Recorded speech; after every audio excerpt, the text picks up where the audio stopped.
In a killing blizzard, a war-scarred drifter finds a wounded Cheyenne girl half buried in snow. He gives her his last horse, his only lifeline, and waits for dawn. Hoofbeats rise on the ridge. Will mercy buy him bullets or belonging?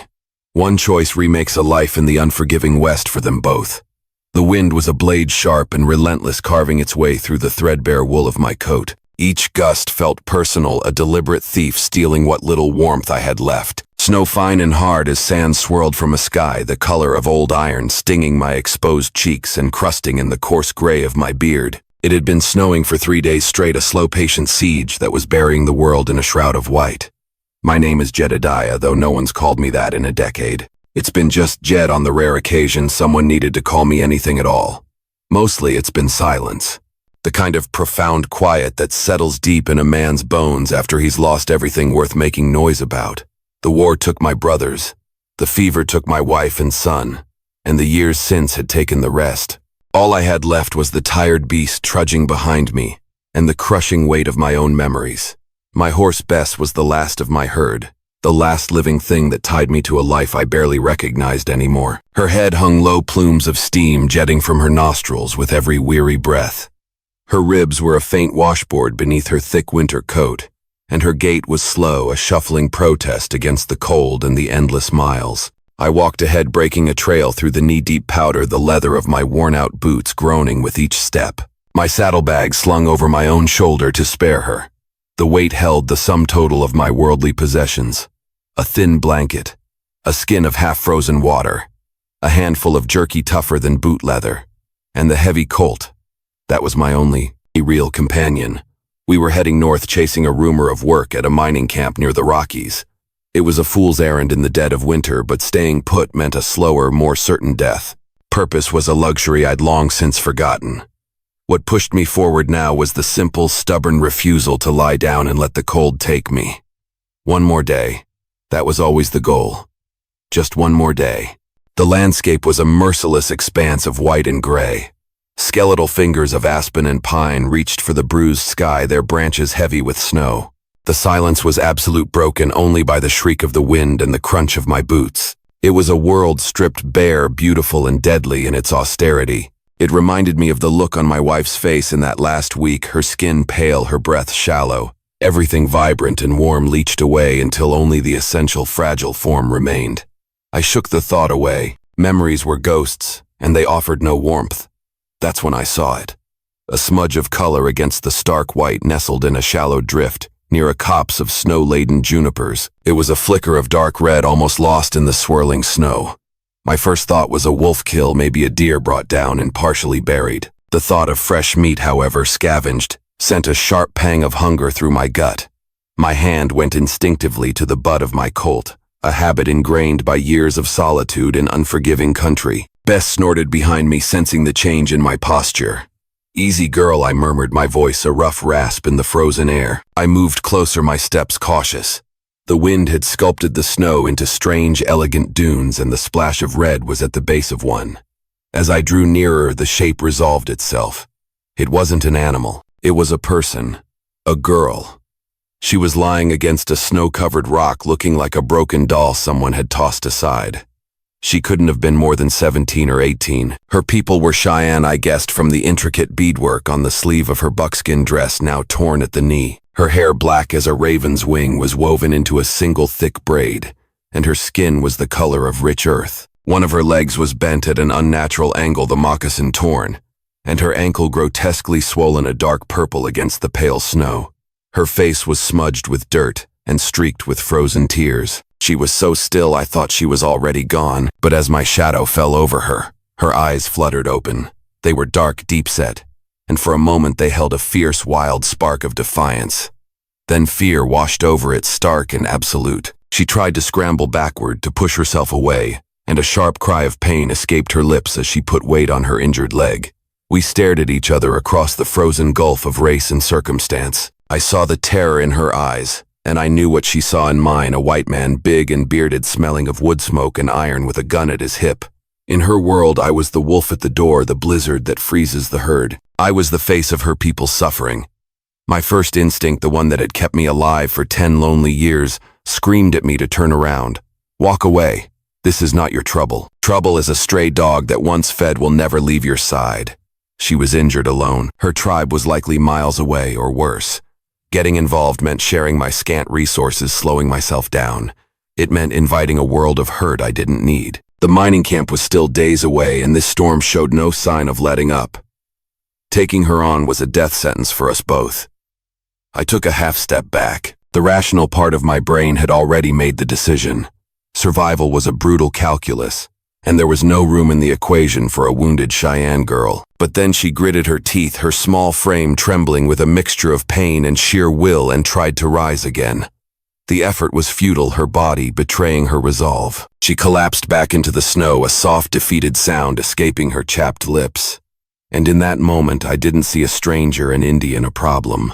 I saw the raw, desperate fight for life. I saw the same look I remembered seeing in the eyes of a young corporal from Ohio lying in the mud at Shiloh. His guts spilled out on the ground, still trying to load his rifle. It was the look of someone who refused to let go even when death had its cold hands already around their throat. A war I was trying to forget came rushing back. I remembered lying wounded myself, the world a blur of smoke and screams left for dead, until a grizzled quartermaster stumbled over me by chance. I knew what it felt like to be abandoned, to feel the world shrink to the size of your own pain. The wind howled, and Bess shifted restlessly behind me, her warm breath misting over my shoulder. I looked at my horse, my last link to my past, my only key to a future. Giving her up meant I was on foot in the middle of a blizzard in a land that had no mercy. It was suicide, and yet the thought of walking away, of leaving this girl to be buried by the snow, felt like a different kind of death. It felt like letting the last ember of decency inside me flicker and die. For 10 years I had survived. But what had I been living for? Damn it all to hell, I breathed, the words swallowed by the wind. I crouched down slowly, holding my hands out, palms open, trying to show her I meant no harm. Easy now, I said, my voice low and calm. I'm not gonna hurt you. She flinched, her eyes wide with mistrust, her hand instinctively going to a small empty sheath at her belt. Her knife was gone. She was defenseless. Her breathing came in shallow, ragged puffs of white. I looked at her ankle. It was bad, likely broken. She wouldn't be walking on that for weeks. Without help, she'd be dead by nightfall. The cold would see to that. The conflict inside me was a physical thing, a tightening in my chest that made it hard to breathe. All my years of running, of keeping to myself, of building walls around the hollow space inside me, it all came down to this moment. Walk away and live, maybe. Or stay and honor a part of myself I thought the war had killed forever. With a long, slow sigh that seemed to drain the last of my resistance, I stood up. I turned to Bess and stroked her coarse mane, my fingers sinking into the familiar warmth. Sorry, old girl, I whispered, resting my forehead against hers for a moment. Looks like our road together ends here. I took her reins and led her toward the girl. Her dark eyes widened, first in confusion, then in utter disbelief. She watched as I brought the big, tired horse right up to her, the animal's warm, living presence, a stark contrast to the frozen world around them. I looped the leather reins and gently, carefully pressed them into her hand. Her fingers were stiff with cold, and I had to close them around the leather myself. She's yours, I said, the words feeling heavy and strange on my tongue. The gesture was universal. The meaning was clear. I had just given her my life. She stared at me, her face a mask of incomprehension. Fear warred with confusion. Why would a man like me give a girl like her his only horse? I didn't have an answer for her. Maybe I didn't have one for myself. All I knew was that turning my back on her would have been a heavier burden to carry than any saddlebag. I unstrapped my blanket roll and the meager supplies from the saddle, slinging them over my shoulder. The horse was hers, but the means to survive the next few hours were mine. I stepped back, leaving her with the animal. The finality of the act settled in my stomach like a cold stone. I was a dead man walking. But as I looked at her clinging to the reins of my horse, a flicker of something other than fear in her eyes, I felt a strange sense of rightness. I had made a choice. And for the first time in a long, long time, it wasn't just about surviving. It was about being a man my wife might have recognized.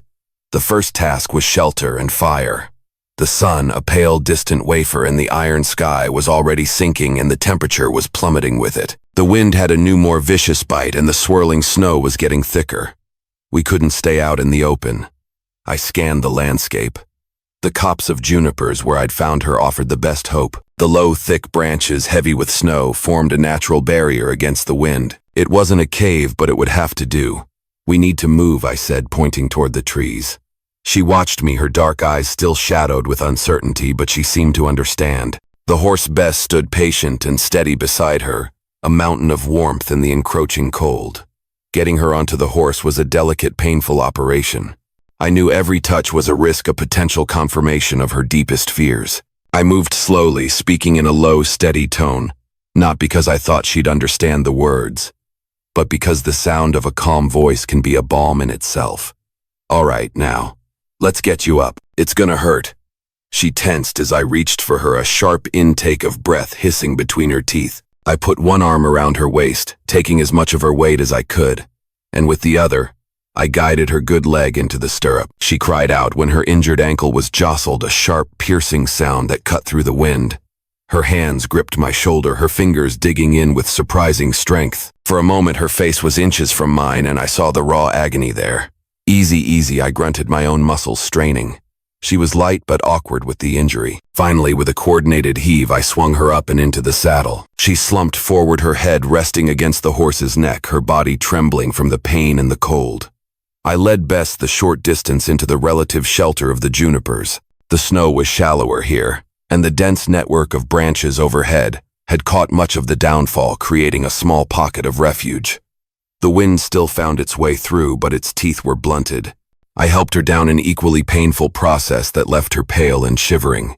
I sat her on my blanket, propping her back against the wide trunk of the oldest juniper.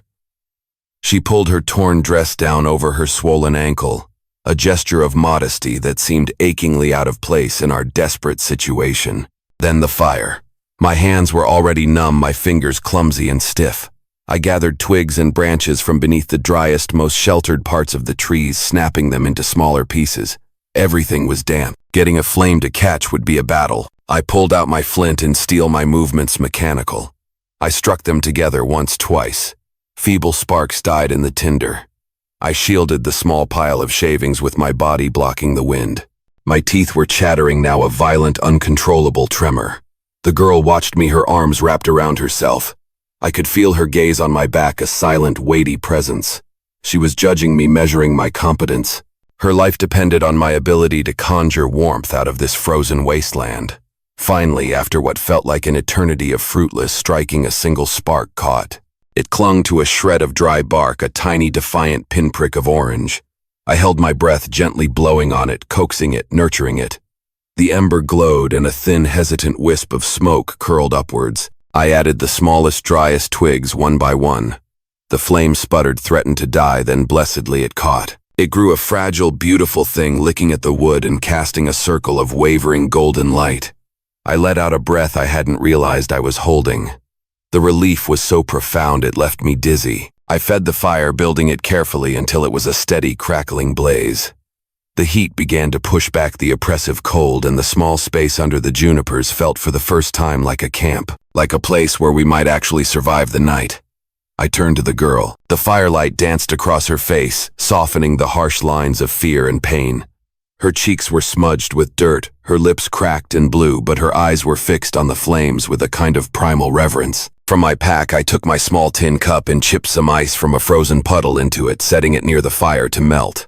While it warmed, I unwrapped one of the precious strips of jerky. It was frozen solid. I held it over the fire until it softened, the smell of smoked meat filling the air. I offered it to her. She hesitated, her eyes flicking from the jerky to my face and back again. The mistrust was still there, a deep ingrained thing. I understood. Kindness from a white man was a currency she had likely never been offered without a steep price attached. "Go on," I urged, gently holding it out. "You need the strength." Slowly, cautiously, she reached out and took it. Her fingers brushed mine and her skin was colder than ice. She took a small bite, chewing with a deliberation that spoke of profound hunger.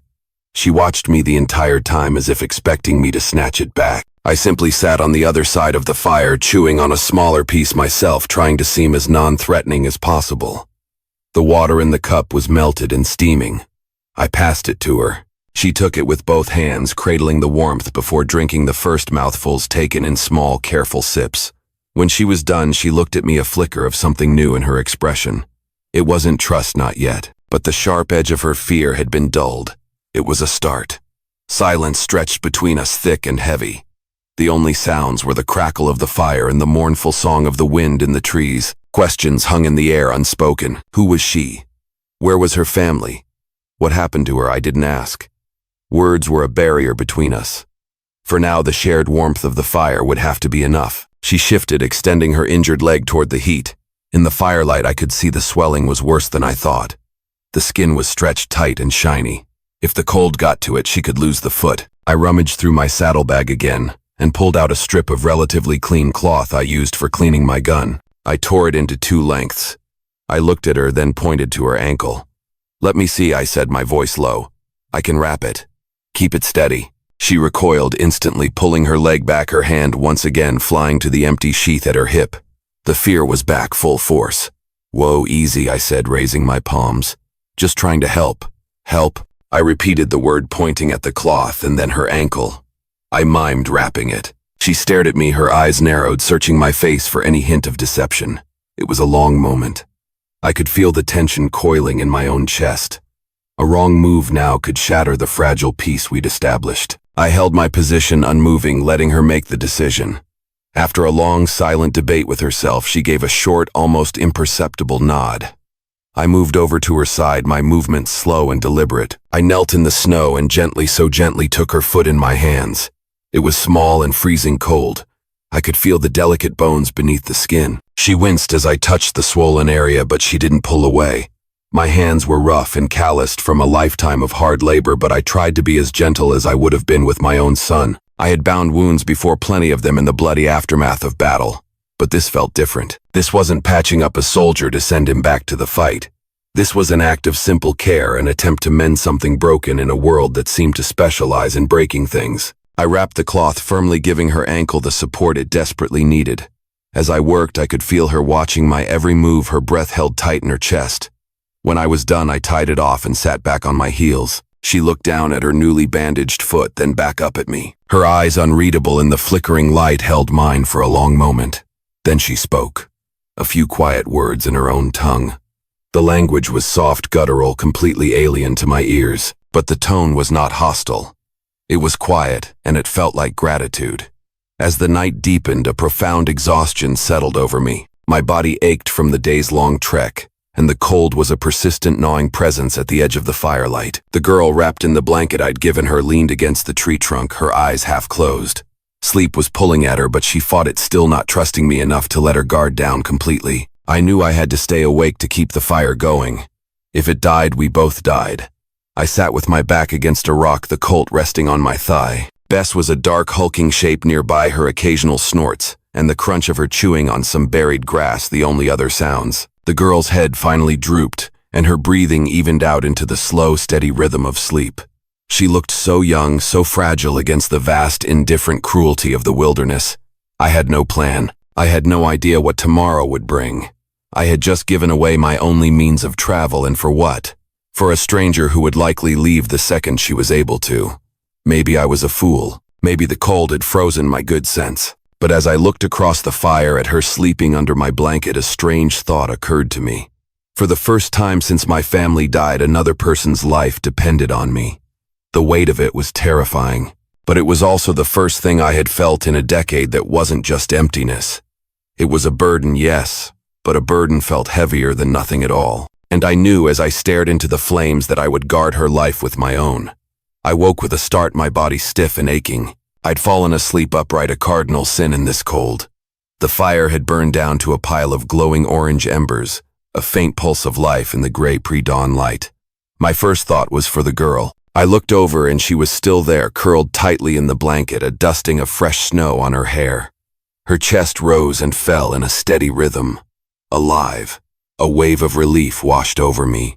I'd let the fire die down, but I hadn't let it die out. I carefully added small kindling, blowing gently until the flames licked back to life.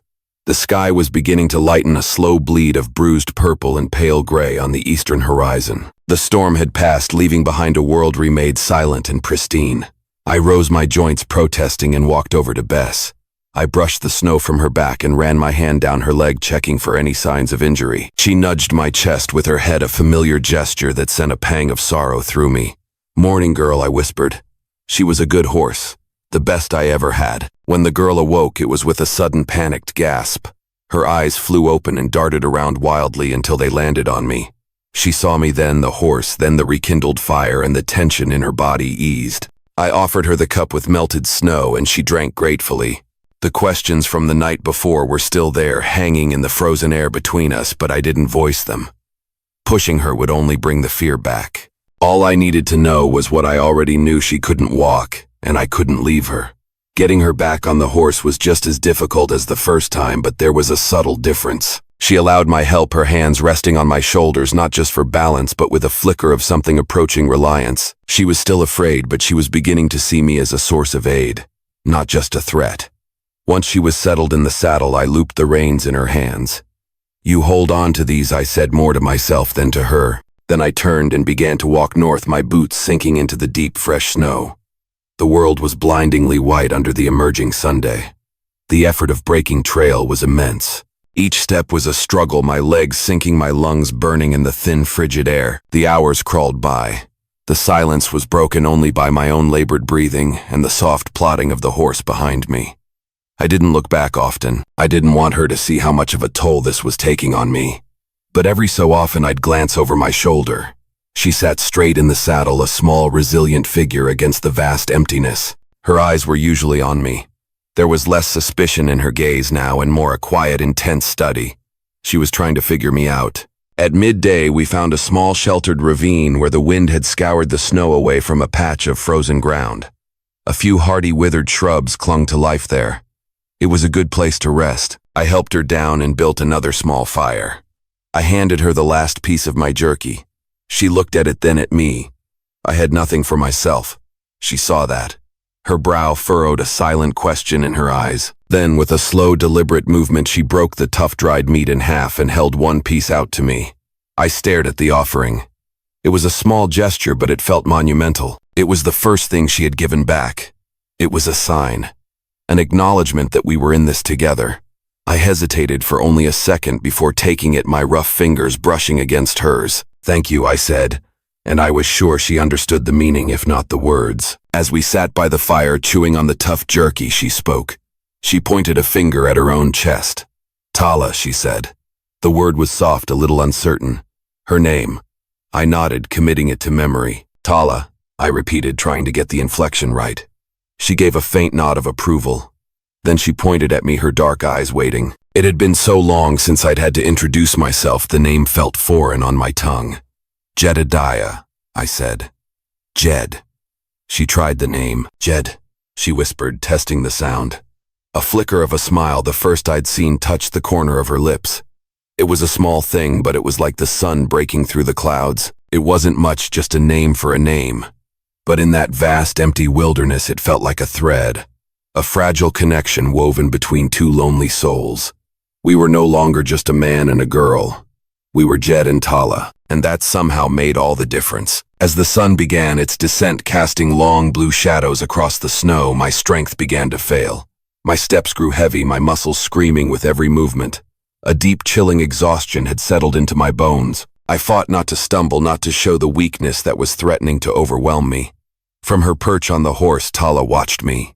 I saw a flicker of concern in her eyes. Once she held the reins out to me, a silent offer. I shook my head, a gesture that cost me more effort than it should have. The horse was hers. I would not take it back. We made camp that night in the lee of a massive rock formation that offered some protection from the ever-present wind.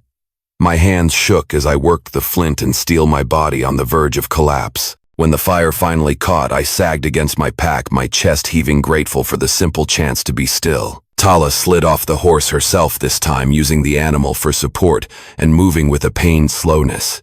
She sat near the fire, her injured ankle stretched out, her hands wrapped in my blanket. The fear that had been her constant companion was gone, now replaced by a quiet watchfulness. She had seen my struggle throughout the day. She had seen that I was not some invincible figure, but a man made of flesh and blood. A man who was fighting his own battle for survival just as she was. After a long silence, she murmured something in her native tongue. The words were quiet but steady.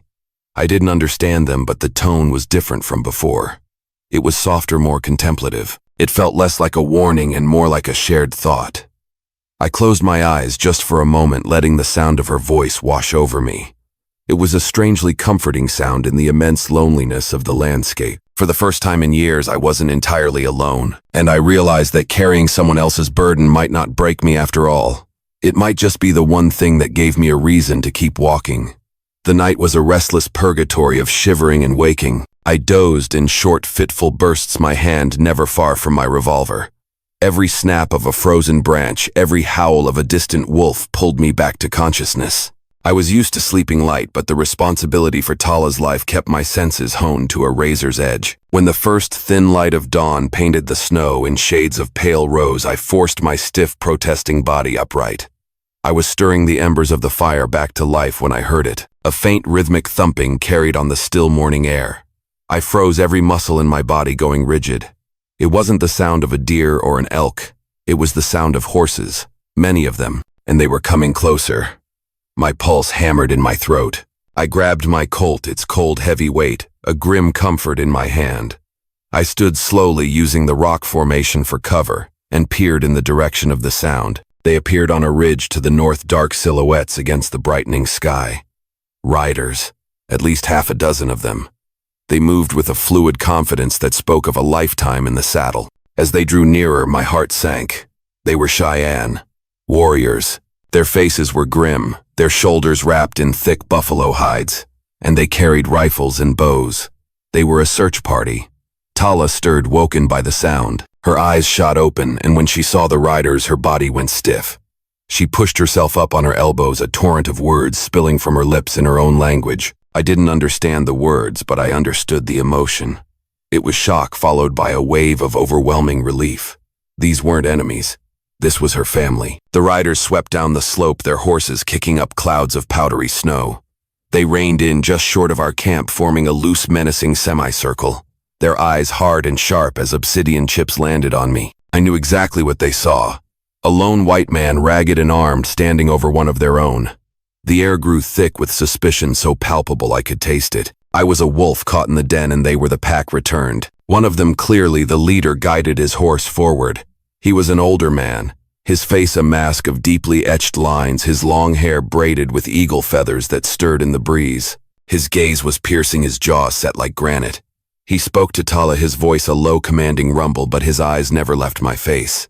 It was the look of a judge, a jury, and an executioner all rolled into one. My gut tightened. One word from her, one gesture of accusation, and I knew I would die right here in the snow.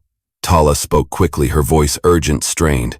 She gestured from herself to her ankle, then to me. Her words tumbled out, a desperate, impassioned explanation. I couldn't follow the meaning, but I understood the intent. She was telling them what happened. She was defending me. She shifted, pushing herself up higher, and reached out, her fingers lightly touching my arm. It was a small, deliberate gesture, but its meaning was unmistakable. This man is with me. He is not the enemy. The leader's eyes narrowed, his expression unreadable as he listened to her. Another warrior muttered something under his breath, his hand tightening on the rifle across his lap. A younger one, his face painted for war, spat into the snow, his glare a promise of violence. My heart hammered against my ribs. Every instinct screamed at me to do something, to run, to fight, but I knew any sudden move would be my last. Slowly, deliberately, I let my hand fall away from my revolver. I unbuckled the gun belt and let it drop into the snow. Then I raised my empty hands just enough to show I had no fight left in me. The silence stretched on, pulled taut and thin. It was broken only by the snorting of the horses and the hiss of the wind. I could feel their eyes on me, weighing Tala's words against a lifetime of betrayal and bloodshed at the hands of my kind. I kept my gaze steady, meeting the leader's eyes, hoping he could see I was just a man tired and worn down by the world, not a threat. Tala spoke again, her voice softer this time, more pleading.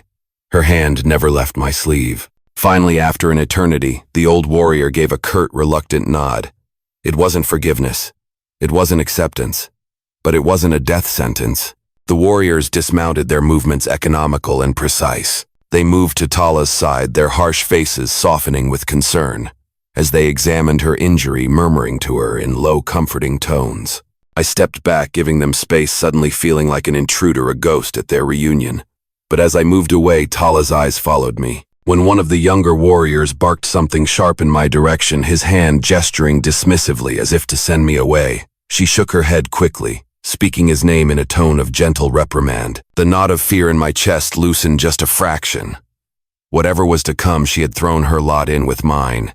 She had stood between me and the storm. I let out a long, slow breath, my gaze drifting to the horizon where the sun was now clear of the ridge, flooding the valley with brilliant cold light.